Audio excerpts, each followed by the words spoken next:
Have you ever thought about the fact your body is designed with almost everything in sets or pairs? Think about it for a minute. You have two eyes, you have two ears, your nose has two nostrils, you have two arms, two hands, two legs, 2 feet, you have two kidneys, even things inside of your body, a lot of them are in pairs. But there's one thing, and it's the most important organ in your entire body, and you only have one of those, and it's called your heart. Today, I want to check in with you to see what kind of heart you have. Welcome to Becoming Wiser with Dr. Robert A. Rohm, author and world-renowned public speaker, as he shares stories involving his experiences and lessons learned in a good-spirited, positive, and fun way. Here's Dr. Robert A. Rohm. Hi, I'm Dr. Robert Rohm, and today we're going to talk about your heart. I have discovered that your heart is a vital organ in your body because you only have one of them. Sometimes our lungs that come in different lobes, or our kidneys that we have a pair of, or different things that are that make up our body, like our arms or our hands or our legs. We can live without one of them. I'm not suggesting that's a good idea, but boy, when your heart fails, when your heart stops, that's the end of the program. That's the end of the show because you only have one heart. I've discovered that your physical heart is very important, but I believe it's sort of like an object lesson to teach us what kind of heart we should have. So I'm going to share with you, I believe there are 4 basic, different kinds of hearts. I want to ask you to think about as we go through this and ask yourself what kind of heart you have. And they're going to go from bad or worse to good or better. You'll see how this works as we go along. First kind of heart is what I would call an evil heart. Sometimes this is referred to as a hard heart. Oh, they're such a hard-hearted person. You've heard people use that expression. An evil heart or a hard heart is someone who just does not have much care or sympathy or empathy for anyone else. They're pretty focused on themselves. Their attitude is, not my problem. I don't have to worry about things that don't pertain to me. I care about myself first. I make sure that I look out for number one. We probably all have had a hard heart from time to time, and it's not a great heart to have. It's a heart that makes you focus only on yourself. And someone once said, anyone who's all wrapped up in themselves has a mighty small package. I hope that you and I do not have an evil or a hard heart. The second one is what I would call a prideful heart. Another word for this might be a self-righteous heart. I really am better than other people. I'm smarter than others. I'm better looking than others. I really think that I am the kind of person that everybody wish they could be. I'm so in love with myself. It's called pride. I'm focused on myself, and I put myself first. I don't care about anyone else. I'm every once in a while I'll give somebody $1, or every once in a while I might see somebody in need and give them a sandwich or something, maybe pat them on the head or let them know that, I want to help you. I care about you. But really inside, boy, I'm glad I'm not you. I'm glad I'm me. We've all had that kind of heart, haven't we, from time to time, where we focused on ourselves. We were full of ourselves. You've heard people saying, oh, man, he's so full of himself. Well, that's a prideful heart. It's a self-righteous heart. I'm better than others. I'm smarter than others. I'm better looking than others. That kind of heart paints you into a corner, and pretty soon you find out you're there all by yourself. The third kind of heart is what I would call a skeptical heart. Another word for this might be indifferent. It's, I just don't care. Whatever is your deal is your deal. Whatever goes on in your life is your life. It's not my problem, it's your problem. I don't really think much about what someone else thinks about me or anything else for that matter. You're just very indifferent, maybe even cold, skeptical. I don't know if there really is a God. I mean, I don't know. I haven't been everywhere there is to go, but if there is a God, what is that to me? I really don't care. I don't really care about anybody other than myself. And I read things from time to time, and I hear about people having a wonderful encounter with something in nature or with another person or with an event or some miraculous situation that happens in their life. Well, good for them. It's none of my business. I just carry on my life and focus on myself as being number one.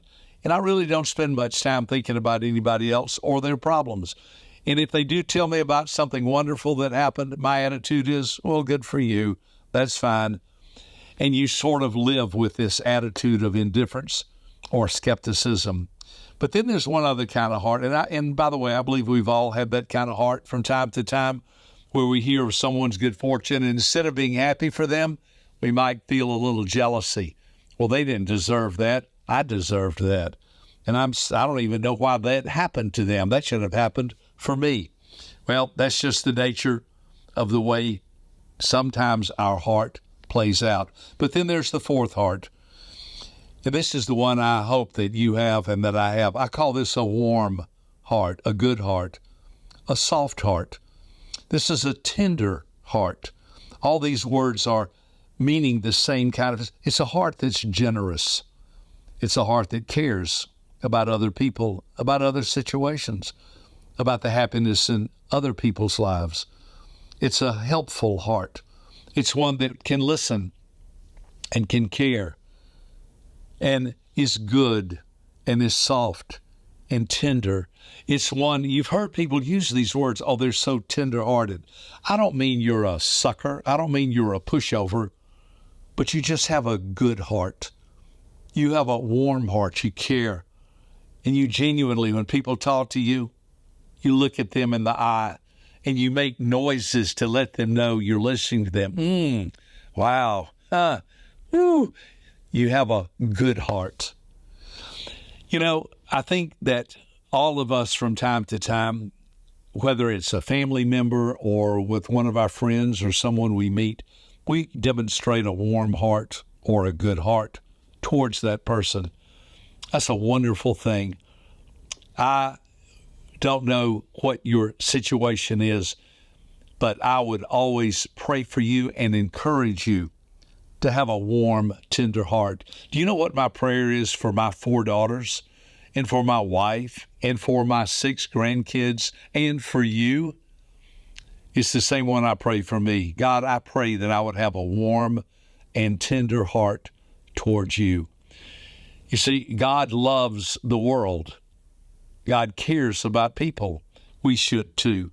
Having a warm and tender heart is important. Now, I want to take this one step further and share with you how I live with a divided heart. You say, well, wait, that doesn't sound good. Hold on, I'm going to share with you. I learned this from a friend of mine in 1975. He's passed away now. He was one of my heroes, one of my mentors, Charlie Tremendous Jones. And Charlie said, you need to learn to live with a heart that operates all the time in 2 different directions at the same time. Boy, he had my attention. I was listening. What do you mean? He was older and wiser. He said, your heart has to stay divided, and you have to live with that dichotomy. You have to live with that division. You have to learn that your heart is constantly has 2 different sides to it. Well, I said, please help me understand what you're talking about. He said, outwardly, your heart should be the most encouraging, happy, uplifting, edifying heart that anyone has ever met. I mean, you have a happy heart. You have an encouraging heart. Hey, how you doing? Good to see you. Thanks so much. I really appreciate that. You have a grateful heart, a happy heart, an encouraging heart. That's your outward heart. That's your attitude that you communicate to other people. You care, you love, you listen, You're upbeat, positive. One of my attitudes in life is I want to be the most positive, encouraging, enthusiastic person you've ever met. That's my outward heart. Buckle up. This is going to get tough. My inward heart is broken. I am a humble, broken person who has done a lot of things in my life I regret. We sometimes refer to things that we've done wrong as sin. I don't know if you saw the movie The Passion of the Christ by Mel Gibson. Something very interesting in that movie. Mel Gibson is actually in the movie. It's his hands that come in and nail into the arms or the wrist of Jesus. There's a mallet in one hand and the nails in the other. Those are Mel Gibson's hands. Those are Mel Gibson's forearms that are nailing the nails into the wrist, into the hands of Jesus. I saw the interview, they asked Mel Gibson, you never see his face, you only see his arms and hands, as he's the one who nails Jesus to the cross. I saw him being interviewed. Someone said, why did you do that? Mel Gibson said, because I was the one that killed Jesus. The person interviewing him was stunned. They said, you killed Jesus? Mel Gibson said, yes, it was for my sins he died. When I saw that, I thought, that is so insightful, that he realized when Jesus died, he was dying to make a payment for our sins. And Mel Gibson said, it was my sins he was paying for, so I thought it would be appropriate that I drive the nails into his hands, into his wrist, because I was the one that killed him. Now listen carefully. That's the same attitude I'm talking about right now. I realized I was the one that killed Jesus. As far as I'm concerned, inwardly, I am a humble, broken, sinful person. And I'm so grateful that Jesus died in my place, and I put my faith and trust in him. Now, I know you might say, well, I don't agree with all that. That's fine. You can believe whatever you want to. But I do think it's interesting. Someone asked me once I was talking about this, they said, well, do you agree with everything Mel Gibson has done? I said, I don't even agree with everything I've done. So how can I agree with everything Mel Gibson's done? I'm talking about a concept, an inward concept of brokenness, where outwardly, if I knew you, I would encourage you. I would be happy. I'd take you out to eat. I would be a blessing to you, and everything I said from my heart would be uplifting and positive and good and wholesome and encouraging. But inwardly, I'm so grateful. God, be merciful to me, a sinner. God, work in my heart, in my life. God, I pray you would make me the kind of person you want me to be. God, I pray somehow or another that as I live my life day by day, that inwardly I would have an attitude of humility and brokenness and humbleness before you. Well, Charlie Jones taught me that. I understood it in my head, but it took me about 25 or 35 years to begin to make it reality in my life. And it's just something I live with. I live with that every day of my life. Outwardly, I'm encouraging and helpful and positive. I want to be that to you on this podcast. But inwardly, I know I'm nothing. I'm no one special. I'm just like you. I get up every day. I live my life, and I try to be a good person and help others, handle my money. I'm careful with my words. I don't want to say something evil or hurtful to another person. I want to be the most positive, encouraging, enthusiastic person you've ever met. But it comes from a base. It comes from a centeredness of humility and brokenness and realizing, God, thank you for what you've done in my heart. Help me to be a person of humility. Help me to be a person who cares about others. Help me not to seek myself above others, but help me to seek you and to be a kind, generous, loving person. In a word, in a nutshell, God, I pray that you would give me a warm, good, soft, tender heart. You see, those two things are very opposite. They're almost polar opposites. One sounds like enthusiastic and outgoing and excitement and confidence. I can do anything. And the other one is I am nobody. I'm nothing. I can't do anything. I can't even make my heart beat. I can't make my brain work. I can't create oxygen for me to breathe. I'm very dependent on my Creator to help me and to guide me. So I have given you what I consider to be one of the wisest concepts I know. These podcasts are called Becoming Wiser for a reason. I ask God every day, give me your wisdom. Help me to learn how to do life and be successful. Now listen carefully. I'm outward right now. I love my life. I have no debt. I am financially free. I'm the happiest married person in the world. I have more friends than I know what to do with. My business is thriving and growing. I travel all over the world. I have tons of business, tons of friends, and tons of opportunity. And I want that for you. May I tell you something? The reason I think I have that is because I know I don't deserve anything. If I got what I deserved, I'd be in hell for all of eternity. But thank God for His grace, His forgiveness, and for Jesus, who paid all of that for me and then arose from the dead to prove He was the Son of God.